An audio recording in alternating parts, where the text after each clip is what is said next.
Night by the ocean. The waves crash endlessly against the shore.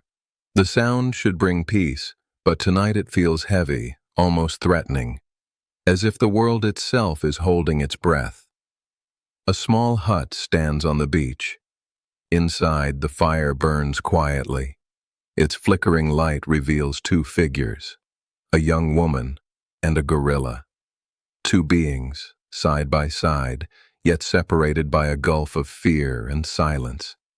She raises her head slowly. Raindrops and sweat glisten on her face. Her eyes are wide, filled with unease, as if she still cannot believe this is real. She does not belong here, and she knows it. Her hands clutch her chest, as though to protect herself from something she cannot control. Her shoulders tremble. Her breathing is shallow. Behind her is the endless night. In front of her, the beast. There is no escape. The fire cracks, shadows dance along the walls. The gorilla sits across from her, unmoving, watching. His eyes do not leave her, not for a moment. He says nothing, but the silence itself terrifies her more than any roar.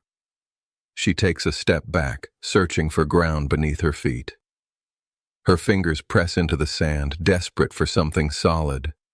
And suddenly his hand is there. Huge, heavy, powerful, so close to her own. The difference between them is unbearable. She jerks her hand away. She rises abruptly and stumbles outside. In her hands she grips a palm leaf, clutching it like a shield, as if this fragile thing could protect her. Her eyes dart in every direction. Every sound of the night makes her flinch. Then she looks up and freezes. He is there, a massive shadow standing right beside her, blocking out part of the sky. Her chest tightens. She inhales sharply, but the breath never leaves her lungs. Their eyes meet. She steps back, but his gaze follows, unrelenting. There is no anger there, but no warmth either.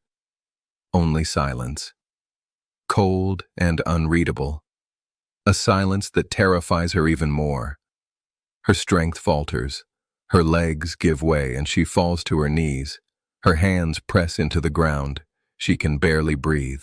Her hair falls across her face, and in her wide, panicked eyes, one truth echoes. There is no way out. She lifts her head. His figure towers above her, vast against the firelight.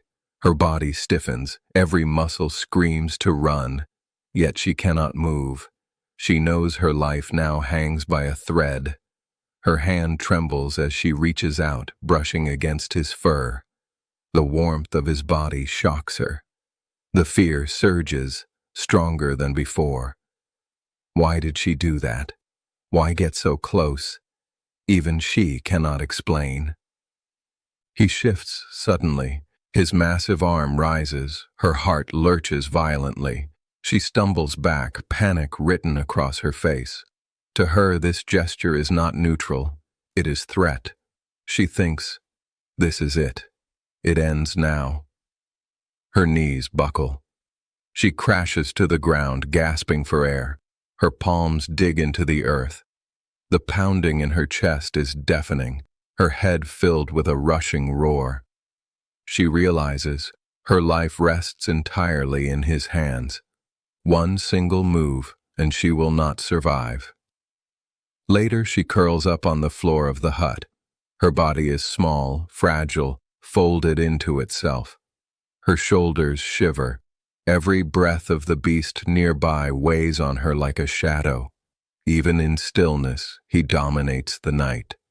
She closes her eyes, but sleep does not come. Each time she drifts, fear drags her awake again. Every crackle of the fire, every sigh of his breath, feels like a warning.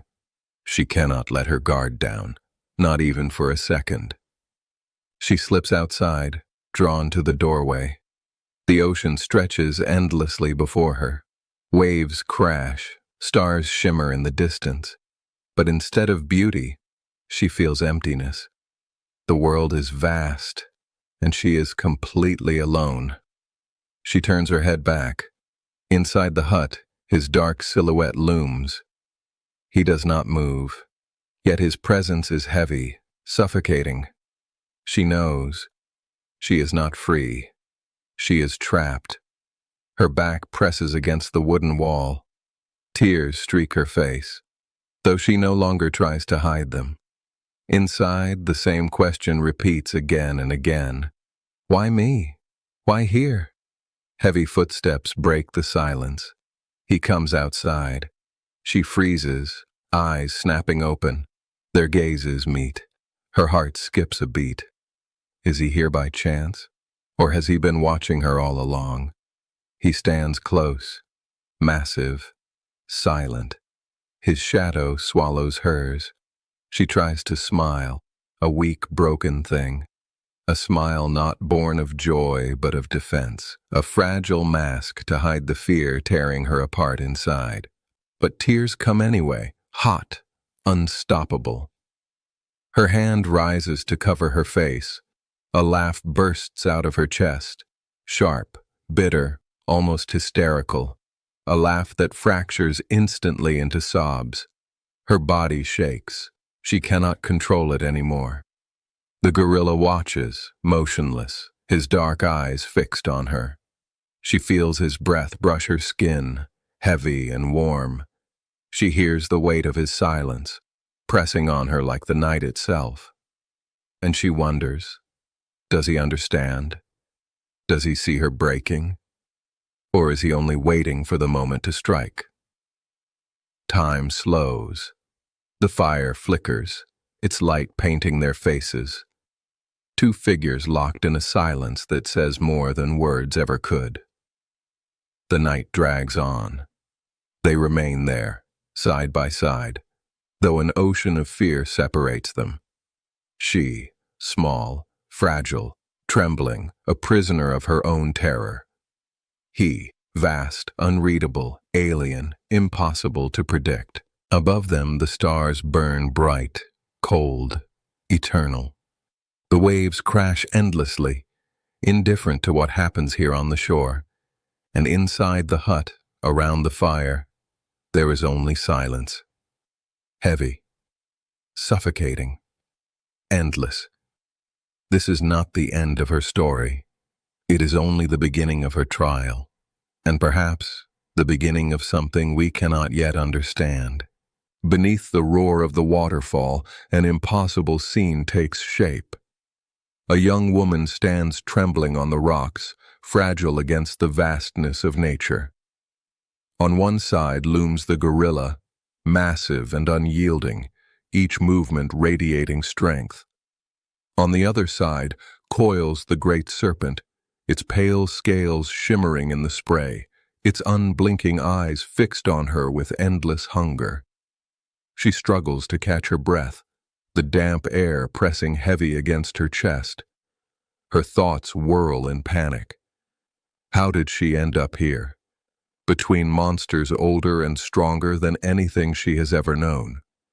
She knows she doesn't belong, yet fate has dragged her to this moment, forcing her into the space between predator and protector. The silence holds them. No trust, no safety, only the weight of a choice that isn't hers to make. The gorilla's presence feels both like a shield and a threat, while the serpent's shifting coils are as hypnotic as they are terrifying. And as she stands frozen, she feels her destiny being written in the balance between fear and courage. Then, in an instant, the world explodes into motion. They run. The earth shakes beneath their pounding steps, branches snapping, leaves tearing. Behind them, the serpent surges through the trees, its hiss cutting through the jungle, its body a blur of pale muscle and scales. Her lungs burn, each breath ragged, her heart hammering as though it will burst. Yet she cannot stop. The ground itself feels alive with the weight of the predator chasing them.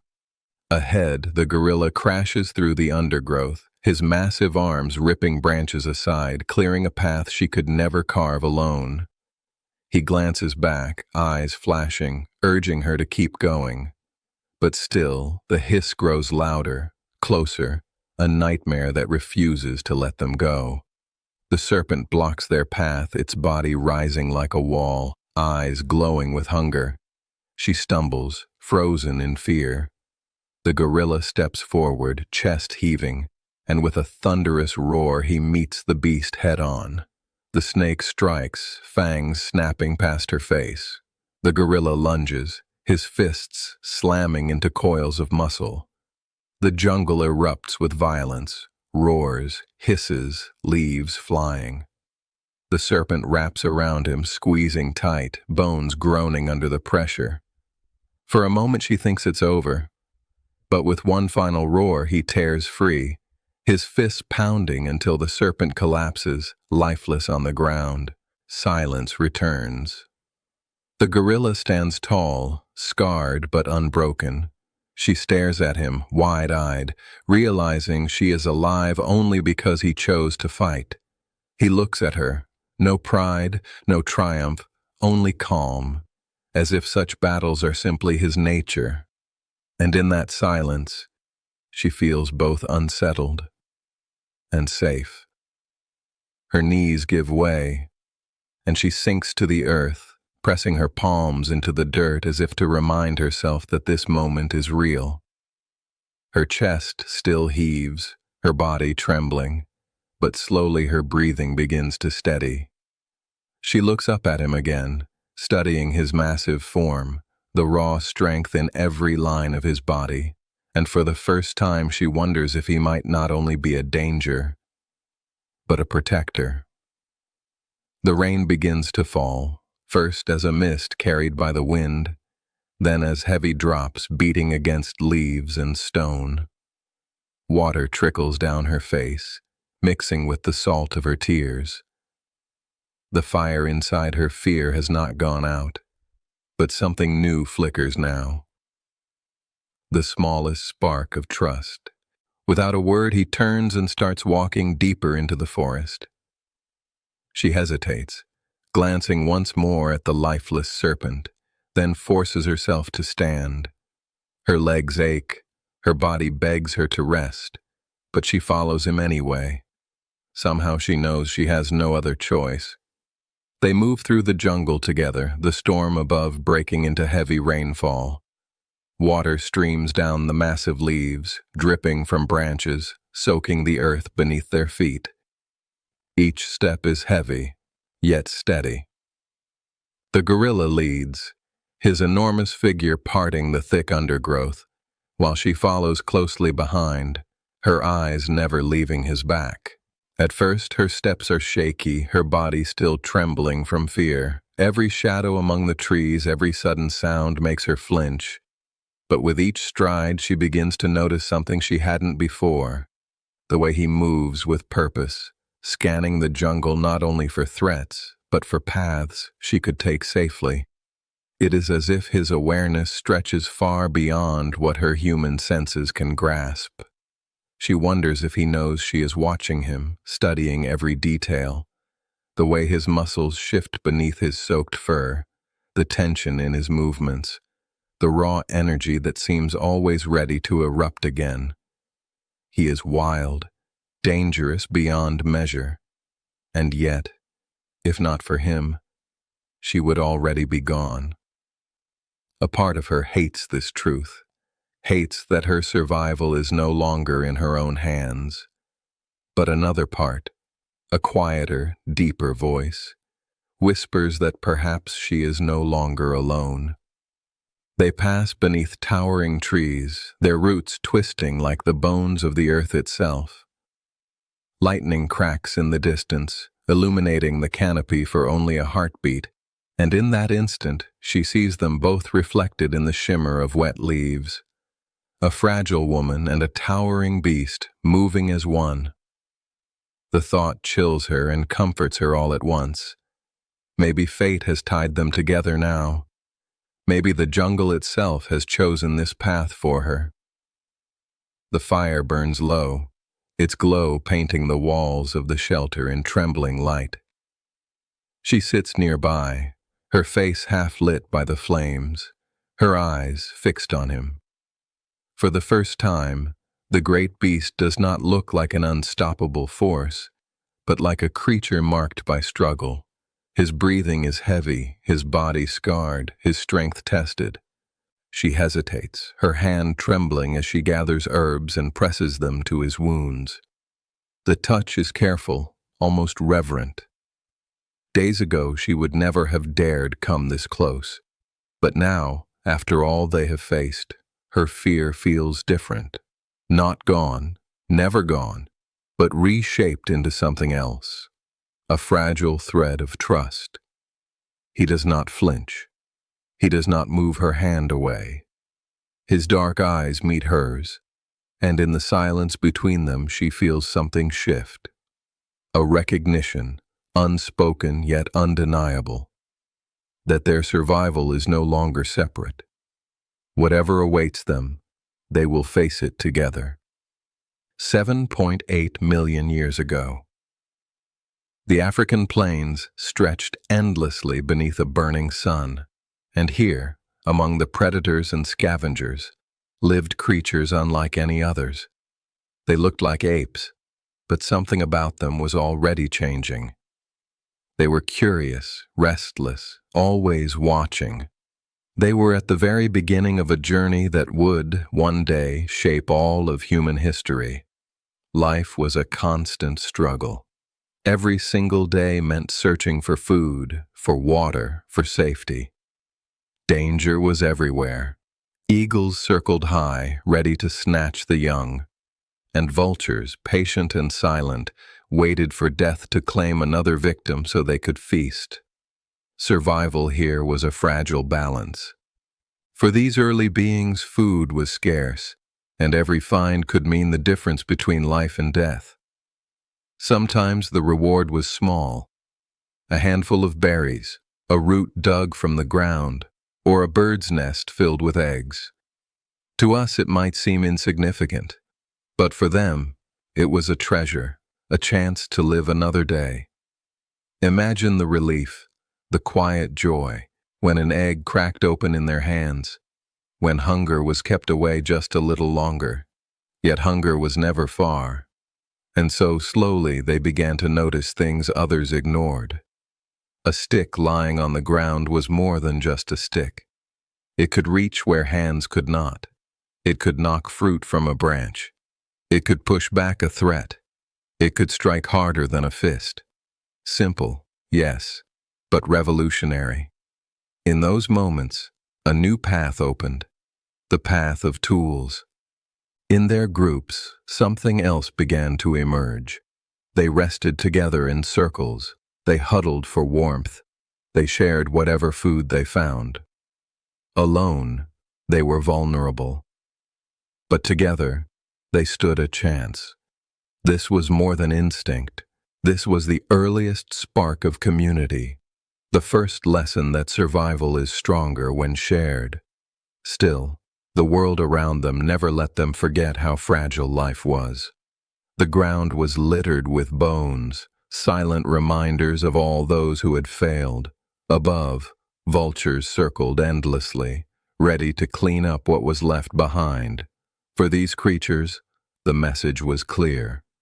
Those who cannot hunt, those who cannot fight, will not last. And then, one day, something changed.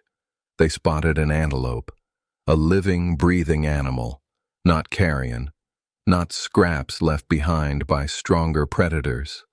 Real prey, and instead of running, they gave chase. Imagine the scene. The pounding of hooves shaking the earth, dust rising into the air, cries echoing across the plain. They ran not from fear this time, but toward it. Their legs drove them forward, sticks clenched in their hands, hearts racing with something new, determination. For the first time, they were not simply surviving, they were hunting. The antelope fought to escape, its muscles straining, breath heaving, eyes wide with panic. But the group pressed on. Their numbers, their persistence, their makeshift weapons. It was enough. Slowly, they wore the animal down, and then, with a final effort, the antelope collapsed. It was theirs. For the first time, food had not been stolen, not scavenged, not begged from nature's scraps. It had been taken. They gathered around the fallen animal, touching it, pulling at it, tasting it. Each one took a piece, tearing the flesh with their teeth. Blood smeared their hands and faces, but it was more than just a meal. It was proof. Proof that together they could conquer. Proof that they were no longer only prey. And yet something even greater awaited them. Their next discovery would be far more powerful than the hunt, more transformative than any victory. They would encounter fire. Flames roared and crackled, heat seared their skin, and the blaze seemed alive, uncontrollable. They kept their distance, wary of its power. But then, curiosity took hold. Someone stepped closer. A branch was pulled from the flames. The fire didn't vanish. It could be carried. It could be kept alive. Slowly, they learned that fire was not just danger. It was protection, and it was possibility. Meat, placed into the flames, changed. It softened. It smelled rich. It tasted better. It gave more strength, more energy, more life. This small accident would alter everything. Their bodies would grow stronger, their brains, fed by richer food, would grow sharper. The night, once filled with terror, was transformed. Around the fire, they sat close together, watching the shadows dance. Predators kept their distance, eyes glowing faintly in the dark, but no longer daring to attack. For the first time, the group was safe after the sun went down. The fire was theirs, and with it, they had tamed a piece of nature itself. Dawn came. Slowly they woke, stretching, yawning, looking around. Another day had begun, another day of searching for food, for survival. And yet something had changed. Each sunrise brought with it new possibilities. They were no longer simply reacting to the world. They were beginning to shape it. Their eyes grew sharper, their hands more skilled. They began to notice that broken stones could cut better than teeth, that sharp edges could slice through skin and muscle. Some began striking stones together, splitting them apart, finding blades hidden inside the rock.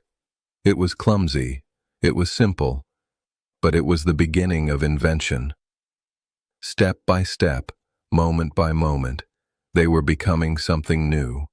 No longer just creatures of instinct, no longer just victims of chance. They were taking control. And this was only the beginning. From the first egg stolen from a nest, to the first stick used as a tool, to the first hunt, the first fire, the first stone blade, each moment pushed them further along a path they could not yet see. A path that would lead, in time, to villages, to cities, to civilizations, to ships that crossed oceans, to machines that reached the skies, to footsteps on the moon. 7.8 million years ago, none of that was imaginable. And yet, it all began here. With creatures who looked like apes, who feared the dark, who fought for scraps. Creatures who one day, slowly, became us.